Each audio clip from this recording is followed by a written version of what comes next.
Brilliant mind genius flow, brilliant mind genius flow, brilliant mind genius flow. ఒక అద్భుతమైన switch word ఏంటి అంటే కనుక జనవరి వచ్చేసింది 2025. ఇప్పటిదాకా అందరూ 2025 ఒకటో తారీఖు మన టార్గెట్స్ ఏంటి, ఎలా మనం మేనిఫెస్టేషన్ చేసుకోవాలనుకుంటున్నాం. ఇప్పుడు మన కిడ్స్ గురించి మనం మేనిఫెస్టేషన్ చేసుకున్నాము. ఎగ్జామ్స్ నెక్స్ట్ మంత్ లో ఫిబ్రవరి మార్చ్ లో అందరికీ టార్గెట్.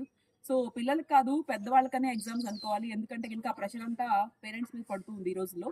సో ఈ యొక్క స్విచ్ వర్డ్స్ మీరు మీ బాబు కానీ పాప కానీ వాళ్ళ యొక్క పేరు మీద ఇంటెన్షన్ పెట్టి, మా బాబు అద్భుతమైన రిజల్ట్స్ తీసుకుని వచ్చాడు, బ్రిలియంట్ మైండ్ వాళ్ళకు ఉంది, చాలా జీనియస్ గా అంటే సబ్జెక్ట్ అనేది చాలా అద్భుతంగా ఫ్లో అవుతుంది, ఇలాగా మీరు ఇంటెన్షన్ అనుకొని thank you universe, thank you universe, thank you universe, ఇలా తప్పకుండా ప్రతిసారి మీరు యూనివర్స్ కి గ్రాటిట్యూడ్ అండ్ థ్యాంక్ యూ మీరు కన్వే చేయాలి. ఈ యొక్క స్విచ్ వర్డ్ ని మార్నింగ్ అండ్ ఆఫ్టర్నూన్ నైట్ 28 సార్లు మీరు చాంట్ చేయండి మీ యొక్క పిల్లల పేర్ల మీద, లేదా పిల్లలు కూడా దీన్ని చక్కగా చాంట్ చేసుకోవచ్చు. So do connect with me, Uma Maheshwari, numerologist and Vastu consultant, money manifestation coach. Thank you so much.